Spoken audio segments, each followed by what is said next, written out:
Hello बच्चों, मैं स्मिता बिजलवान आपकी केमिस्ट्री टीचर स्वागत करती हूँ आपका आईसीटी वर्चुअल क्लासरूम में।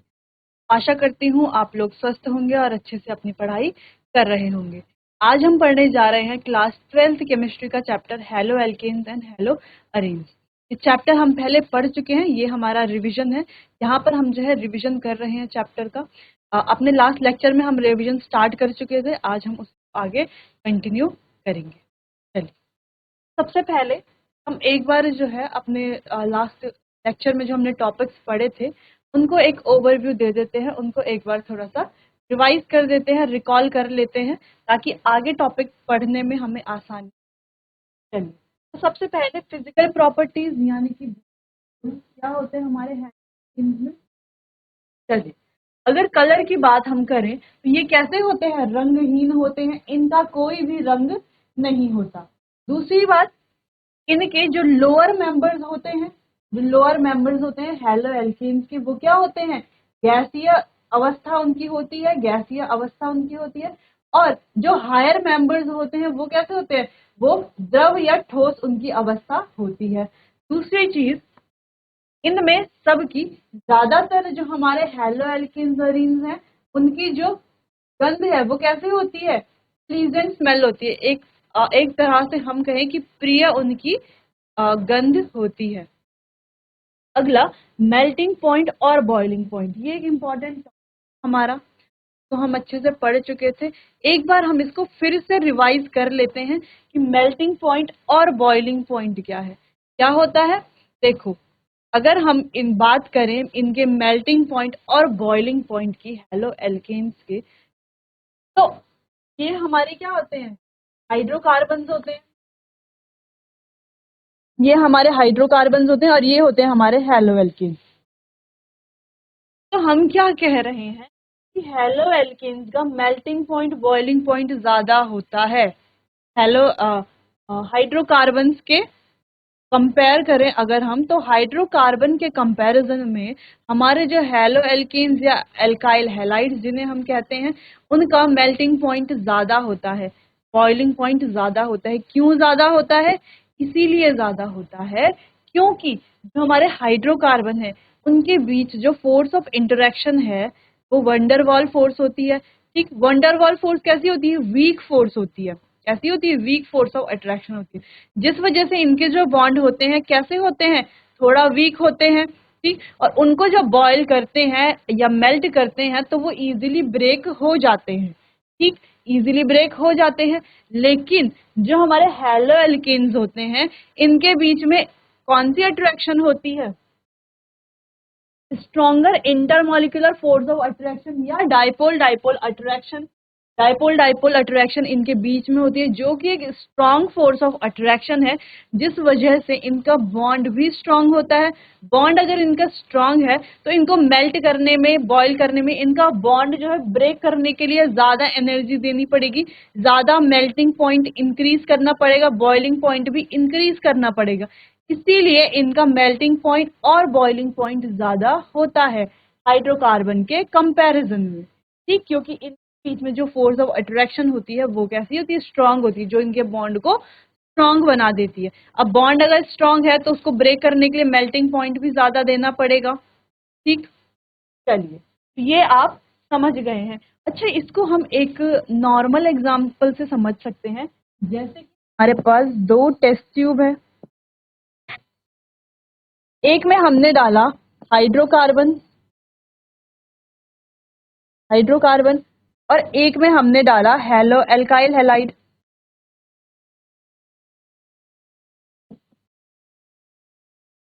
हाइड्रो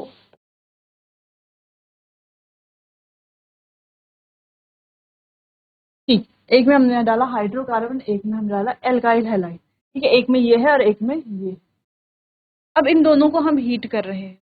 जब हम हीट कर रहे हैं, जब ये दोनों क्या होंगे, हीट होंगे, तो ये क्या करेंगे, एक दूसरे से बॉन्ड ब्रेक करके अलग होने की कोशिश करेंगे। करेंगे अलग होने की कोशिश, बिल्कुल करेंगे।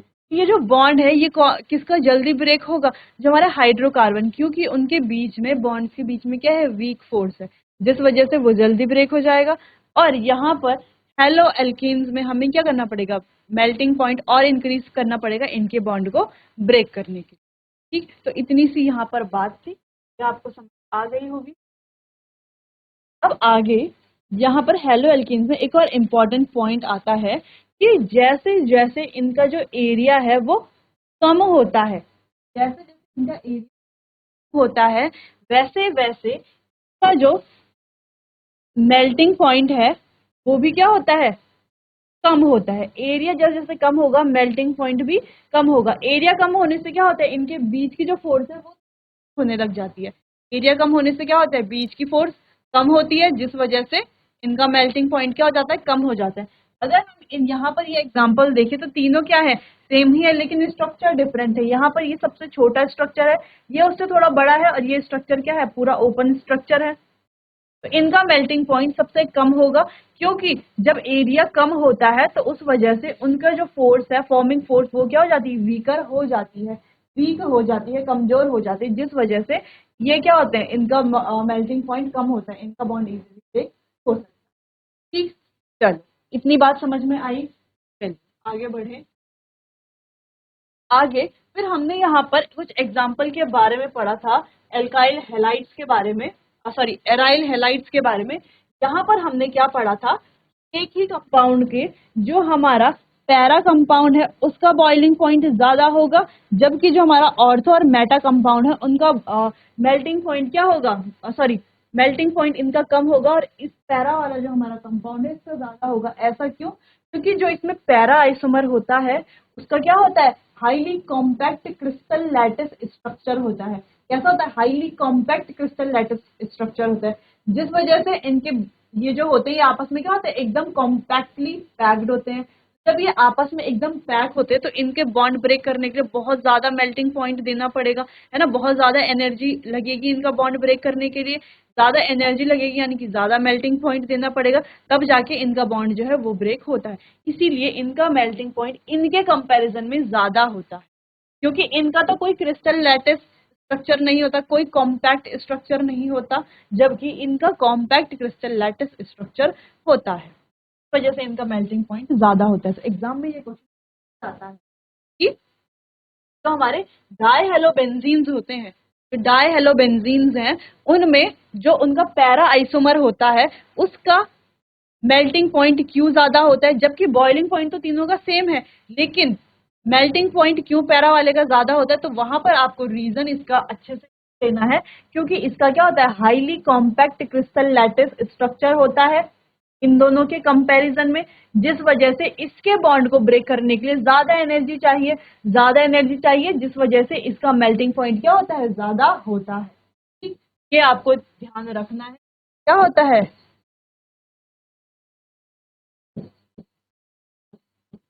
क्रिस्टल लैटिस स्ट्रक्चर, जिस वजह से इसमें एनर्जी क्या होती है, एनर्जी हमें ज्यादा देनी पड़ती है, एनर्जी ज्यादा देनी पड़ती है, इस वजह से इनका मेल्टिंग पॉइंट भी क्या होता है, ज्यादा होता है। ठीक, चलो इतनी बात भी समझ में आ गई, ये भी हम पढ़ चुके थे। अब हम डेंसिटी और सॉल्युबिलिटी की बात करते हैं। तो डेंसिटी सॉल्युबिलिटी एक छोटा सा टॉपिक है, ये भी हम पढ़ चुके थे। इसकी डेंसिटी क्या होती है, हैवियर देन वाटर, ये पानी से ज्यादा हैवियर होते हैं। और सॉल्युबिलिटी, ये जो है पानी में सॉल्युबल नहीं होते, ऑर्गेनिक सॉल्वेंट में ये सॉल्युबल हो सकते। ठीक, चलो आगे हमने इनकी रिएक्शंस पढ़ी थी, न्यूक्लियोफिलिक एलिमिनेशन और रिएक्शन विद मेटल्स। चलिए, तो न्यूक्लियोफिलिक रिएक्शन, यहाँ पर हमने दो रिएक्शन पढ़ी, एक SN1 और एक SN2 रिएक्शन, दो रिएक्शन हमने पढ़ी थी। ठीक है, चलो पहले एक जनरल रिएक्शन पढ़ लेते हैं कि पहले जो हमारा एल्काइल हैलाइड है, हेलो एल्केन, हम जो वहां पर ये एक्स, ये कि हमारा क्या होता है, एक गुड लीविंग ग्रुप होता है। ठीक है, तो ये क्या करता है, यहाँ से इलेक्ट्रॉन लेकर के एक्स नेगेटिव बन जाता है, जिस वजह से यहाँ पर ये सी पे क्या आ जाता है, एक पॉजिटिव चार्ज आ जाता है, और ये क्या बन जाता है, कार्बोकैटायन बन, क्या होता है, कार्बोकैटायन बन जाता है। अब कार्बोकैटायन में भी क्या होता है, 3 डिग्री कार्बोकैटायन होता है वो ज्यादा स्टेबल होता है 2 डिग्री कार्बोकैटायन से। 2 डिग्री कार्बोकैटायन जो है वो 1 डिग्री कार्बो स्टेबल होता है। चलो, कार्बोकैटायन यहाँ पर बनता है, ठीक, अब वो स्टेबल भी है कार्बोकेटाइन, क्योंकि यहाँ पर ये 3 डिग्री कार्बोकेटाइन है, तो हमारा न्यूक्लियोफाइल आ करके यहाँ पर अटैक करता है और ऐसा प्रोडक्ट बन जाता है। तो ये हमने एक जनरल रिएक्शन पढ़ी, ये होते हैं न्यूक्लियोफिलिक सब्स्टिट्यूशन रिएक्शन, यानी कि जो न्यूक्लियोफाइल है ये हैलोजन को सब्स्टिट्यूट करता है, हैलोजन की जगह पर आ जाता है, और हैलोजन जो है न्यूक्लियोफाइल की जगह पर आ जाता है। ठीक, तो सब्स्टिट्यूशन का मतलब यही होता है कि एक ने, यानी कि न्यूक्लियोफाइल जो है वो हैलोजन की जगह पर आ जाता है। ठीक, चलो उसके बाद हमने पढ़ा इसमें ही दो रिएक्शन, दो तरह की रिएक्शन, वन रिएक्शन और एक SN2 रिएक्शन। अब SN1 रिएक्शन और SN2 रिएक्शन क्या है, दोनों में एक छोटा सा डिफरेंस है, वैसे तो छोटा सा नहीं, काफी डिफरेंस है दोनों में। अब SN1 रिएक्शन में क्या होता है कि पहले हमारा कार्बोकेटायन बन जाता है। ठीक, कार्बोकेटायन बनने से क्या होता है, वहां पर न्यूक्लियोफाइल के लिए जगह बन जाती है और न्यूक्लियोफाइल डायरेक्टली आकर के वहां पर अटैक कर लेता है। क्या होता है SN1 रिएक्शन में कि पहले हमारा कार्बोकेटायन बनता है, कार्बोकेटायन की बनने से तरीके से हमारी पहले यहाँ पर कार्बोकेटायन बन रहा, कार्बोकेटायन बनने से क्या होता है, यानी कि न्यूक्लियोफाइल के लिए एक जगह बन गई है, एक जगह बन गई है न्यूक्लियोफाइल के लिए। ठीक, अब न्यूक्लियोफाइल के लिए जब जगह बन गई है तो न्यूक्लियोफाइल आता है और यहाँ पर अटैक करता है। ठीक है, और हमारा प्रोडक्ट बन जाता है। ये सिंपल सी बात यहाँ पर होती है। तो पहला स्टेप जो है वहां पर कोई न्यूक्लियोफाइल इन्वॉल्व नहीं है, दो स्टेप की रिएक्शन होती है। पहला स्टेप हम देख रहे हैं यहाँ पर कोई न्यूक्लियोफाइल की इन्वॉल्वमेंट नहीं होती, और पहला स्टेप ही हमारा क्या है, रेट डिटरमाइनिंग स्टेप है। इसी से हमें रेट का पता चलता है, क्योंकि ये कैसा स्टेप है, ये हमारा स्लो स्टेप है। स्लो स्टेप ही हमारा कैसा स्टेप होता है, रेट डिटरमाइनिंग स्टेप होता है। यहाँ पर न्यूक्लियोफाइल सेकेंड स्टेप में हमें देखने को मिलता है। सेकेंड स्टेप में न्यूक्लियोफाइल डायरेक्टली यहाँ पर कार्बोकेटायन है जो हमारा, उसमें क्या करेगा, ऐड करेगा। ठीक, और हमारा प्रोडक्ट बन जाएगा। और ये जो दूसरा स्टेप है, कैसा स्टेप होता है, ये हमारा फास्ट स्टेप। अब एक और चीज यहाँ पर जो हम पहले भी पढ़ चुके, वो है स्टेबिलिटी ऑफ कार्बोकेटायन। अब न्यूक्लियोफाइल अटैक कैसे करेगा, ऐसे कर लेगा न्यूक्लियोफाइल अटैक, जब कार्बोकेटायन स्टेबल होगा न्यूक्लियोफाइल तभी तो अटैक करेगा, रिएक्शन पॉसिबल होगी तभी तो, कार्बोकेटायन का स्टेबल होना जरूरी है। ठीक, अब कार्बोकेटायन 3 डिग्री वाला वो है जो है वो ज्यादा स्टेबल होगा 2 डिग्री के कंपैरिजन में, और 2 डिग्री वाला ज्यादा स्टेबल होगा 1 डिग्री के कंपैरिजन में। तो ये थी हमारी SN1 रिएक्शन, जिसके कुछ इंपॉर्टेंट पॉइंट्स थे वो हम पर पढ़ चुके। यहाँ पर भी वही लिखा है कि रेट डिटरमाइनिंग स्टेप हमारा कौन सा स्टेप है, फर्स्ट स्टेप है, जहां पर न्यूक्लियोफाइल इन्वॉल्व नहीं है, न्यूक्लियोफाइल इन्वॉल्व नहीं है। तो देख पा रहे हैं हम, जो हम रेट निकाला है तो कैसे निकाला है, सिर्फ एल्काइल हैलाइड यहाँ देखने को मिल रहा है, कोई न्यूक्लियोफाइल यहाँ पर नहीं है। इसके बाद यहाँ पर ऑर्डर ऑफ रिएक्टिविटी भी यही कहा गया कि टर्शरी ज्यादा रिएक्टिव होगा, फिर सेकेंडरी, फिर प्राइमरी। तो ये रिएक्टिविटी का ऑर्डर है यहाँ पर। सेम बात यहाँ पर यही कही गई है कि टर्शरी कार्बोकेटायन वो ज्यादा स्टेबल होता है और रिएक्शन होती है। तो ये इसके कुछ पॉइंट्स थे जो हमने लिख लिए थे, ये भी लिख लिए होंगे। तो ये थी हमारी SN1 रिएक्शन। तो ये आपको अच्छे से समझ आ गई होगी, अब आपको कोई कंफ्यूजन नहीं होना चाहिए SN1 रिएक्शन को लेकर। अब आगे बढ़ते हैं, फिर हमने पढ़ी SN2 रिएक्शन। अब दोनों में डिफरेंस, SN1 रिएक्शन में क्या हो रहा था, पहले कार्बोकेटायन बन रहा था, फिर कार्बोकेटायन ने क्या कर ली थी, एक तरह से न्यूक्लियोफाइल के लिए जगह बना दी थी, फिर न्यूक्लियोफाइल आकर के अटैक करता था, रिएक्शन होती थी, प्रोडक्ट बनता था, ऐसा होता था। लेकिन SN2 रिएक्शन में ऐसा नहीं होता। SN2 रिएक्शन में पहले कार्बोकेटायन नहीं बनता, इनफैक्ट यहाँ पर कार्बोकेटायन बनता ही नहीं। यहाँ पर जो है न्यूक्लियोफाइल बैक साइड से अटैक करता है, कहाँ से अटैक करता है, बैक साइड से अटैक, कहाँ से अटैक करेगा, बैक साइड से अटैक। अब जब ये बैक साइड से अटैक करेगा तो इसके साथ कार्बन के साथ यहाँ पर बॉन्ड बनाएगा। ठीक है, जो कार्बन है इसके साथ यहाँ पर ये न्यूक्लियोफाइल बॉन्ड बनाएगा। ठीक, जब ये इसके साथ बॉन्ड बनाएगा तो ये जो X, जो कि हमारे एक गुड लिविंग ग्रुप है, ये यहाँ से बाहर चला जाएगा। क्या होगा, ये यहाँ से बाहर चला जाएगा। लेकिन यहाँ पर भी क्या होता है जब ये न्यूक्लियोफाइल यहाँ आके इसके साथ बॉन्ड फॉर्मेशन की कोशिश करता है, कि बॉन्ड बनाने की कोशिश करता है या बॉन्ड बनाता है, तब ये वाला बॉन्ड ब्रेक होता है। तो बॉन्ड फॉर्मेशन और बॉन्ड ब्रेकिंग यानी कि बॉन्ड का बनना और बॉन्ड का टूटना दोनों ही क्या हो रहा है, एक साथ हो रहा है। इसीलिए यहाँ पर एक ट्रांजिशन स्टेट बन जाती है इस प्रकार। ठीक, यहाँ पर क्या बन जाती है, एक ट्रांजिशन स्टेट बन जाती है। ट्रांजिशन स्टेट किसे कहा जा रहा है यहाँ पर, जहां पर बॉन्ड का बनना, ये सी और न्यूक्लियोफाइल का बॉन्ड बन रहा है, ठीक, और बॉन्ड का टूटना, ये सी और एक्स का बॉन्ड टूट रहा है, ये एक्स का बॉन्ड यहाँ से ब्रेक हो रहा है। तो बॉन्ड का बनना, बॉन्ड का ना एक साथ हो रहा है, इसीलिए यहाँ पर क्या बनती है, ये ट्रांजिशन स्टेट बनती है। ठीक, के बाद जो है ये बॉन्ड ब्रेक होता है और हमें हमारा प्रोडक्ट मिल जाता है। ठीक, अब यहाँ पर देखने वाली बात ये, अगर हम SN1 रिएक्शन की बात करें तो वहां पर रिएक्टिविटी का ऑर्डर क्या था कि 3 डिग्री ज्यादा स्टेबल था 2 डिग्री से, फिर 2 डिग्री ज्यादा स्टेबल था 1 डिग्री से। लेकिन यहाँ पर रिएक्टिविटी का ऑर्डर जस्ट अपोजिट है, बिल्कुल उसके उल्टा है। यहाँ पर पहले 1 डिग्री ज्यादा स्टेबल है, फिर 2 डिग्री, फिर 3 डिग्री। ऐसा क्यों? क्योंकि देखो, अगर ये यहाँ पर हाइड्रोजन हाइड्रोजन ना होकर के कोई हमने CH3 ग्रुप लगाया होता तो क्या होता, उससे ये का यहाँ पर क्या हो जाता, बहुत ज्यादा बल्कि हो जाता, बहुत ज्यादा बल्कि हो जाता। ये न्यूक्लियोफाइल अटैक कहाँ से करेगा, जब यहाँ पर सारे बल्कि बल्कि ग्रुप, बड़े बड़े ग्रुप अगर लगे होते, न्यूक्लियोफाइल अटैक नहीं कर पाता। ठीक, बल्कि ग्रुप लगने की वजह से स्टेरिक हिंड्रेंस भी होता और जो है रिएक्शन आगे पॉसिबल नहीं हो पाती। ठीक, चलिए, तो इतना आप समझ गए होंगे। अब यहाँ पर रेट डिटरमाइनिंग स्टेप की अगर हम बात करें तो ये जो स्टेप है, ये पहला स्टेप, यही हमारा रेट डिटरमाइनिंग स्टेप है, यही हमारा सब कुछ है, क्योंकि यहाँ पर कोई दूसरा स्टेप नहीं।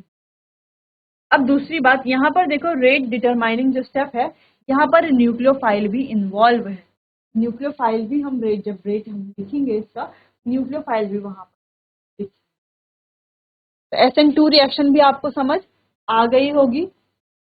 यहाँ पर वही सब लिखा हुआ है कि क्या होता है, ये ज्यादा स्टेबल है, टर्शरी वाला सबसे कम स्टेबल होता है, प्राइमरी ज्यादा स्टेबल होता है। किस वजह से? क्योंकि जो टर्शरी है वो क्या होता है, बहुत ज्यादा बल्कि ग्रुप है, वहां पर क्राउडिंग बहुत ज्यादा होती है। ठीक, क्राउडिंग होने की वजह से स्टेरिक हिंड्रेंस भी बहुत ज्यादा है, जिस वजह से प्राइमरी ज्यादा, रिएक्टिविटी का ऑर्डर क्या होता है, प्राइमरी ज्यादा, फिर सेकेंडरी, फिर हमारा टर्शरी। ठीक, चलो, अब फिर उसके बाद हमने न्यूक्लियोफिलिक रिएक्शन पढ़ी थी हेलो एल्केन्स की। कुछ नहीं, ये सिंपल हमारी न्यूक्लियोफिलिक रिएक्शंस थी, ये हमने आसानी से कर लिया था, आपको समझ भी आ गया होगा। अब आगे बढ़ते हैं। फिर हमने पढ़ा था कि एल्कोक्सी ग्रुप द्वारा रिप्लेसमेंट कैसे होगा।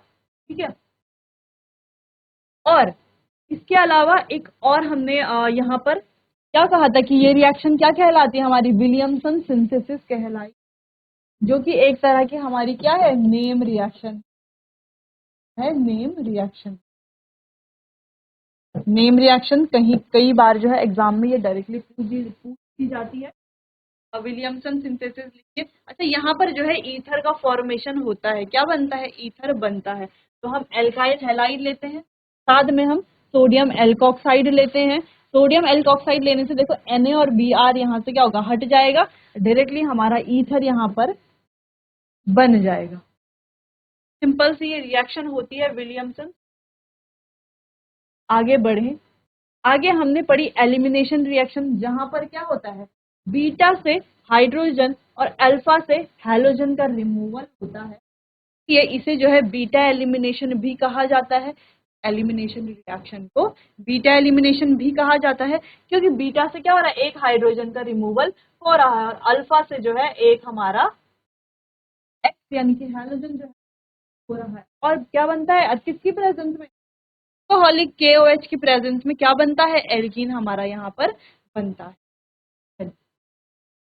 आगे बढ़े सेटजेफ रूल की तरफ। तो सेटजेफ रूल जब हमने पढ़ा तो हमने क्या पढ़ा था, सेटजेफ रूल में डीहाइड्रोहेलोजिनेशन रिएक्शन में प्रेफर प्रोडक्ट कौन सा होता है, वो एल्कीन होता है जिसमें greater number of alkyl group होते हैं, जिसमें greater number of alkyl group doubly bonded carbon के साथ अटैच हैं। जैसे कि ये हमारा एक डबली बॉन्डेड कार्बन है, ये भी हमारा क्या है, एक डबली बॉन्डेड कार्बन है। इनके साथ जहां पर ज्यादा greater number of alkyl group attach होंगे वही हमारा क्या होगा, प्रेफर्ड प्रोडक्ट होगा। तो वही प्रोडक्ट जो है ज्यादा परसेंटेज में बनेगा। जैसे कि यहाँ पर 2 ब्रोमोपेंटीन से हमने दो प्रोडक्ट बन सकते हैं, एक तो पेंटीन और एक पेंट 2 इन, एक पेंट 1 इन, एक पेंट 2। लेकिन पेंट 1 इन जब बन रहा है तो एक एल्काइल ग्रुप हमें देखने को मिल रहा है और हम इसे जो है अल्फा एच से भी बता सकते हैं। यहाँ पर हमें अल्फा एच कम देखने को मिल रहा है, लेकिन अगर हम यहाँ पर देखें तो दोनों साइड क्या है, एल्काइल ग्रुप, और दोनों साइड क्या है, अल्फा एच। यहाँ पर greater number of alpha H है, इसीलिए ये प्रोडक्ट कैसा प्रोडक्ट है, मेजर प्रोडक्ट है। और कितना यील्ड होता है, 81% बनता है। बाकी जो हमारा ये वाला प्रोडक्ट है ये 19% बनता है। तो यही था हमारा सेटजेफ रूल, जहां पर हमें प्रोडक्ट में देखना होता है कि कौन सा प्रोडक्ट हमारा मेजर बनेगा, कौन सा हमारा माइनर बनेगा। ठीक, चलो ये भी आपको समझ में आ गया होगा। आगे बढ़े, मेटल के साथ कुछ रिएक्शन थी एल्काइल हैलाइड की। मेटल के साथ हम जब हम रिएक्शन करते हैं ड्राई ईथर की प्रेजेंस में तो RMgX यानी कि ग्रिग्नार्ड रिएजेंट हमें मिलता है। और ग्रिग्नार्ड रिएजेंट, अच्छा एक ये जो है एग्जाम में पूछा जाता है कि ग्रिग्नार्ड रिएजेंट जो है वो कैसे बनाया जाता है। जैसे आप लिख सकते हैं कि मेटल के साथ रिएक्शन करके हम RMgX बनाते हैं। RMgX जो होता है वो ज्यादा रिएक्टिव होता है, बहुत ज्यादा रिएक्टिव होता है, और वो किसी भी सोर्स के साथ क्या करता है, रिएक्ट करके हाइड्रोकार्बन बना देता है। क्या बनाता है, हाइड्रोकार्बन बनाता है रिएक्ट करके। जैसे कि वो अल्कोहल के साथ, वाटर के साथ, एमाइंस के साथ क्या करेगा, रिएक्ट करेगा और उनको हाइड्रोकार्बन में कन्वर्ट करेगा। ठीक, तो वैसे ही यहाँ पर RMgX हमने लिया, साथ में वाटर लिया, तो हमारा ये हाइड्रोकार्बन यहाँ पर बन गया। ठीक, अब उसके बाद हमने पढ़ी थी वुड्स रिएक्शन। अब वुड्स रिएक्शन भी क्या है, बहुत इंपॉर्टेंट रिएक्शन, क्या है वुड्स रिएक्शन भी हमारी एक तरह से क्या है, सेम रिएक्शन। अच्छा, वुड्स रिएक्शन अगर आप याद करेंगे, वुड्स रिएक्शन अगर आपको अच्छे से आएगी तो वुड्स रिएक्शन से आपको जो है कई और रिएक्शन भी समझ में आ जाएगी। जैसे कि हमारी एक होती है फिटिग रिएक्शन, वो हम आगे चैप्टर में पढ़ेंगे, फिटिग रिएक्शन। या एक हमारी होती है वुड्स फिटिग रिएक्शन, वुड्स फिटिग रिएक्शन। तो अगर आपको वुड्स रिएक्शन आती है तो आपको फिटिग रिएक्शन भी आ जाएगी और आपको वुड्स फिटिग रिएक्शन भी आ जाएगी। अब ये फिटिग रिएक्शन, वुड्स फिटिग रिएक्शन क्या होती है वो हम पढ़ेंगे चैप्टर के लास्ट में। तब तक के लिए वुड्स रिएक्शन आप देखिए, वुड्स रिएक्शन अगर आपको आ जाएगी इसे आप ध्यान में रखिए, आराम से आपको फिटिग रिएक्शन और वुड्स फिटिग रिएक्शन आ जाएगी। चलिए, तो वुड्स रिएक्शन में क्या होता है, एल्काइल हैलाइड रिएक्शन हम सोडियम के साथ कराते हैं ड्राई ईथर की प्रेजेंस में, और हमें जो है यहाँ पर हाइड्रोकार्बन देखने को मिलता है, हाइड्रोकार्बन देखने को मिलता है। हमने कुछ एग्जाम्पल भी किए थे इस प्रकार से। हम चाहें तो और एग्जाम्पल भी कर सकते हैं, यहाँ पर C2H5 ले लें, C2H5Br ले लें, या कुछ भी हम एग्जाम्पल यहाँ पर ले सकते हैं। एक ओवरव्यू में एक छोटा सा आपको दे देती हूँ। फिटिग रिएक्शन में क्या होता है, जैसे हमने यहाँ पर एल्काइल हैलाइड लिया है ना, तो फिटिग रिएक्शन भी सेम होती है, लेकिन क्या लेते हैं वहां पे, एराइल हैलाइड लेते हैं। क्या लेते हैं, एराइल हैलाइड लेते हैं। अब वुड्स फिटिग रिएक्शन भी सेम होती है, लेकिन वुड्स फिटिग में क्या होगा, एक हम एल्काइल हैलाइड लेंगे और दूसरा क्या लेंगे, एराइल हैलाइड लेंगे। जैसे यहाँ पर दोनों ही क्या है, हमारे एल्काइल हैलाइड है, तो वुड्स फिटिग में एक हमारा एल्काइल हैलाइड होगा, एक हमारा एराइल हैलाइड होगा। क्योंकि वुड्स ने क्या दिया था, एल्काइल हैलाइड की रिएक्शन दी थी, और फिटिग ने क्या दिया था, एराइल हैलाइड की रिएक्शन दी। तो ये इनका क्या है, कॉम्बिनेशन है, जिसको वुड्स फिटिग रिएक्शन कहा जाता है। चलिए आगे बढ़ते हैं। तो फिर हमने पढ़ी थी हेलो एरीन्स की रिएक्शन। कहा था हेलो एरीन्स जो है न्यूक्लियोफिलिक सब्स्टिट्यूशन रिएक्शन नहीं देते। क्यों नहीं देते, क्योंकि इसके 2-3 वजह है। पहली वजह तो रेजोनेंस की वजह से।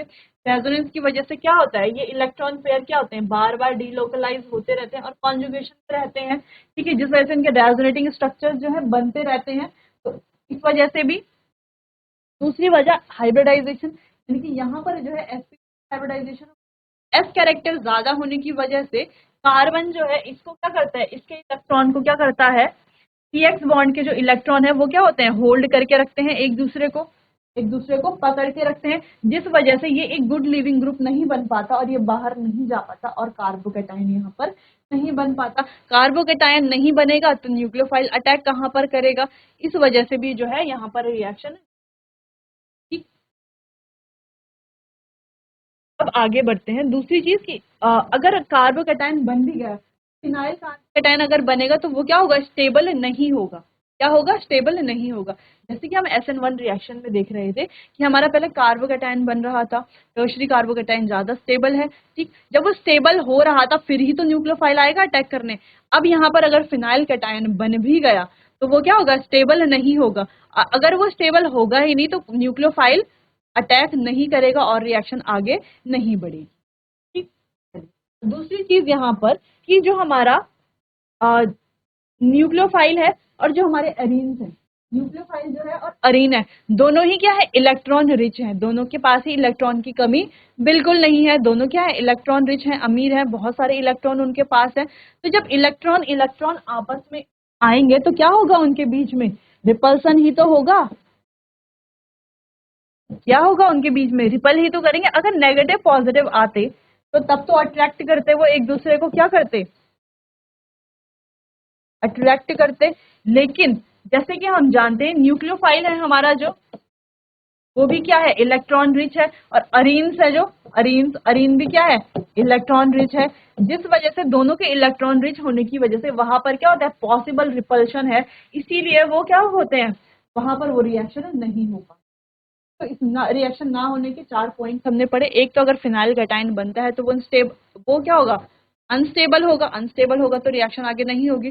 दूसरी चीज, दोनों ही इलेक्ट्रॉन रिच होने के कारण क्या होगा, दोनों के बीच रिपल्शन हो सकता है, तो रिएक्शन कैसे होगी आगे। तीसरी चीज, वहां पर sp2 हाइब्रिडाइजेशन है, s कैरेक्टर ज्यादा है, जिस वजह से दोनों CX बॉन्ड अपने क्या करेंगे, एक दूसरे को होल्ड करके रखते हैं, जाने नहीं देते, तो रिएक्शन कैसे होगी। ठीक, और चौथा चीज, एक्स के जो इलेक्ट्रॉन्स है वो कहाँ आते हैं, बार बार कॉन्जुगेशन में आते हैं, जिस तरह से रेजोनेटिंग स्ट्रक्चर उनके बनते हैं।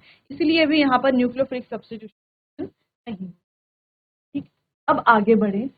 अब यहाँ पर हम रिएक्शन देख रहे हैं, रिएक्शन हो रही है, लेकिन अभी तो आप कहेंगे कि अभी तो मैम आपने कहा कि रिएक्शन यहाँ पर नहीं होती, लेकिन एक्सट्रीम कंडीशन देने में, यानी कि 623 केल्विन टेम्परेचर देने में और 200 ATM प्रेशर अगर हम वहां पर दें तो क्या होगी, हमारी रिएक्शन पॉसिबल होती है, तो रिएक्शन हो जाती है। तो हमारा Cl जो है आसानी से हटके यहाँ पर OH हमारा आ जाएगा।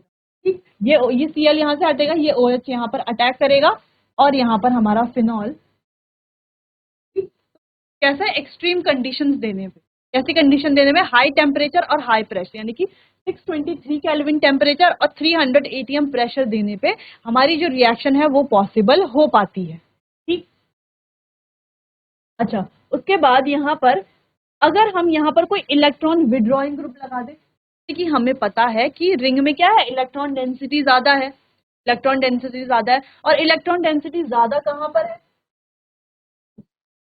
जब हमने इनके रेजोनेटिंग स्ट्रक्चर्स बनाए थे तो हमने क्या देखा था, ऑर्थो पोजीशन पर और मेटा पोजीशन पर इलेक्ट्रॉन डेंसिटी क्या हो रही थी, ज्यादा आ रही थी, इलेक्ट्रॉन डेंसिटी ज्यादा आ रही थी। तो अगर ये जो ऑर्थो और मेटा पोजीशन है, यानी कि जहां पर इलेक्ट्रॉन की डेंसिटी ज्यादा है, वहां पर अगर हम कोई इलेक्ट्रॉन विड्रॉइंग ग्रुप लगा दें तो क्या हमारी रिएक्शन हो जाएगी। इलेक्ट्रॉन विड्रॉइंग ग्रुप लगाने से क्या होगा, इलेक्ट्रॉन उनकी तरफ आ जाएंगे, जिस वजह से रिएक्शन आगे पॉसिबल हो पाती है। तो जैसे कि हमने यहाँ पर NO2 लगाया, ये क्या हमारा एक इलेक्ट्रॉन विड्रॉइंग ग्रुप है, तो यहाँ पर हमने NaOH के साथ टेम्परेचर दिया 443 केल्विन और यहां से ये अटैक किया यहाँ पर और हमारा ये बन गया। ठीक, वैसे ही अगर हमने दोनों पोजीशन पे, ऑर्थो और पैरा पर लगा दिया, दोनों ही पोजीशन पर हमने कोई इलेक्ट्रॉन विड्रॉइंग ग्रुप लगा दिया, तो क्या हमारी रिएक्शन पॉसिबल है। हाँ, तो हमें टेम्परेचर और कम हमने कर दिया, 369 केल्विन हमने टेम्परेचर यहाँ पर कर दिया है, जिससे कि हमारी रिएक्शन क्या हो गई, आसानी से हो गई। अगर हम तीनों पे ही, यानी कि दोनों ऑर्थो पोजीशन पर और पैरा पोजीशन पर NO2 ग्रुप यानी इलेक्ट्रॉन विड्रॉइंग ग्रुप लगा दें, क्या होगी, रिएक्शन और ज्यादा अच्छे से होगी। अब हमें यहाँ पर कोई टेम्परेचर इंक्रीज नहीं करना पड़ेगा, ना ही कोई प्रेशर इंक्रीज करना पड़ेगा। अब हमें सिर्फ यहाँ पर क्या करना पड़ेगा, इसको वार्म करना पड़ेगा। और यहाँ पर जो है हमारी रिएक्शन हो जाए। ठीक, तो ऐसे होता है हमारा जो हाइड्रोक्सी ग्रुप होता है, हाइड्रोक्सिल ग्रुप होता है, इस तरीके से यहाँ पर रिप्लेस करता है। ठीक, किस वजह से, कैसे, पहले तो हमने कहा रिएक्शन नहीं होती, न्यूक्लियोफिलिक सब्स्टिट्यूशन रिएक्शन नहीं होती। फिर हमने क्या कहा कि रिएक्शन होती है लेकिन कंडीशंस देने में, अगर हम टेम्परेचर इंक्रीज कर दें 623 केल्विन कर दें और प्रेशर क्या कर दें 300 एटीएम कर दें, तो हमारी रिएक्शन पॉसिबल है। और दूसरी तरीके से, जैसे कि हमें पता है कि इलेक्ट्रॉन डेंसिटी ऑर्थो ग्रुप्स में, ऑर्थो में और पैरा में क्या होती है, ज्यादा होती है इलेक्ट्रॉन डेंसिटी। ठीक, ये हमने रेजोनेटिंग स्ट्रक्चर बनाकर भी इलेक्ट्रॉन डेंसिटी अपने लास्ट लेक्चर में अच्छे से पढ़ लिया था। ठीक, तो यहाँ पर क्या होता है, NO2 ग्रुप्स लगाने से तो हमारी रिएक्शन और ज्यादा होती है। ठीक, अगर एक NO2 ग्रुप है, एक इलेक्ट्रॉन विड्रॉइंग ग्रुप है तो 443 केल्विन, और अगर दो इलेक्ट्रॉन विड्रॉइंग ग्रुप है तो 368 केल्विन। और अगर हमारे पास तीनों में ही हमने इलेक्ट्रॉन विड्रॉइंग ग्रुप बना दिए तो हमें इसको हीट करने की जरूरत नहीं, सिर्फ हमें इसको वार्म करना है और रिएक्शन यहाँ हो जाती है। ये आपको समझ आ गया होगा यहाँ तक, इसको एक बार आप देख लीजिए। फिर चलिए, उसके बाद हमने इलेक्ट्रोफिलिक सब्स्टिट्यूशन रिएक्शन पढ़ी थी, वहां पर हमने क्या कहा था, ऑर्थो और पैरा पर इलेक्ट्रॉन डेंसिटी ज्यादा होती है। अब बेंजीन रिंग में हमने दो चीजें यहाँ पर पढ़ी थी कि बेंजीन रिंग, और अगर हमारे पास हेलो एरीन्स है तो यहाँ पर हेलोजन के होने से, हेलोजन में क्या होता है माइनस आई इफेक्ट होता है, जिस वजह से बेंजीन रिंग थोड़ा सा डीएक्टिवेट हो जाती है। ठीक, जिस वजह से रिएक्शन क्या होती है, स्लोली होती है और हमें ड्रास्टिक कंडीशंस देनी पड़ती है, जबकि बेंजीन में ऐसा कुछ नहीं होता। ठीक है, अब आगे बढ़ते हैं। हमारी पहली रिएक्शन है हेलोजिनेशन। अब हेलोजिनेशन रिएक्शन कैसे होती है, देखो,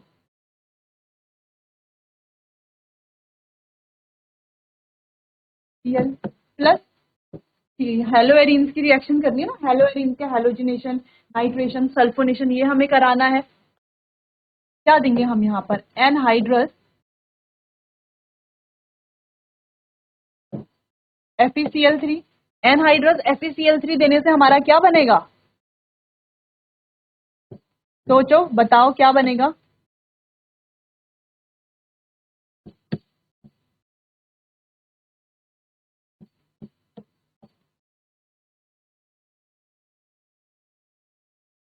ठीक है, इस तरीके से हमारे ये प्रोडक्ट यहाँ पर बनता है।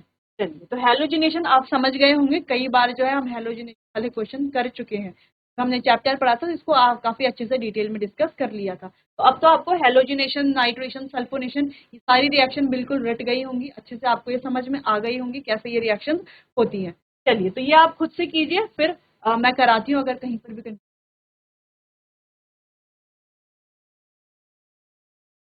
चलिए, तो नाइट्रेशन,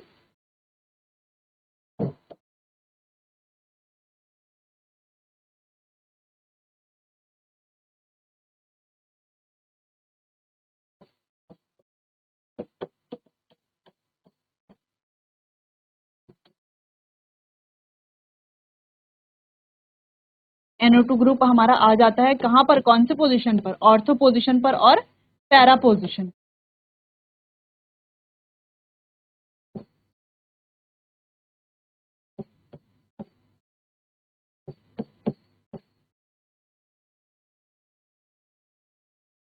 वैसे ही सल्फोनेशन की रिएक्शन हम कैसे करते हैं,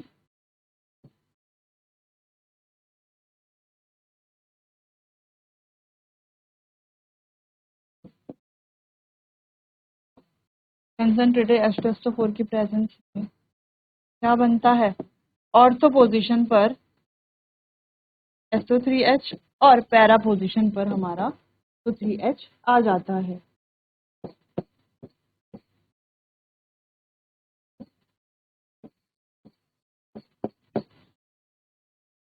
प्रकार से ये रिएक्शंस होती हैं, क्या आपको समझ में आ गई होंगी। कहीं पर भी कंफ्यूजन है अगर ये रिएक्शन समझने में तो आप मुझसे पूछ सकते हैं, वैसे हम ये रिएक्शन कई बार कर चुके हैं तो अब आपको अच्छे से आ गई होंगी।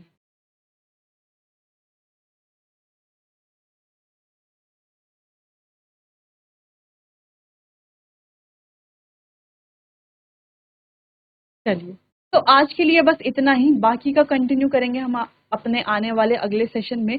तब तक के लिए आप अच्छे से पढ़ाई करते रहिए, कहीं पर समझ नहीं आता तो आप मुझसे पूछ सकते हैं। चलिए तो मिलते हैं अपने आने वाले अगले सेशन में। तब तक के लिए आपका बहुत बहुत धन्यवाद।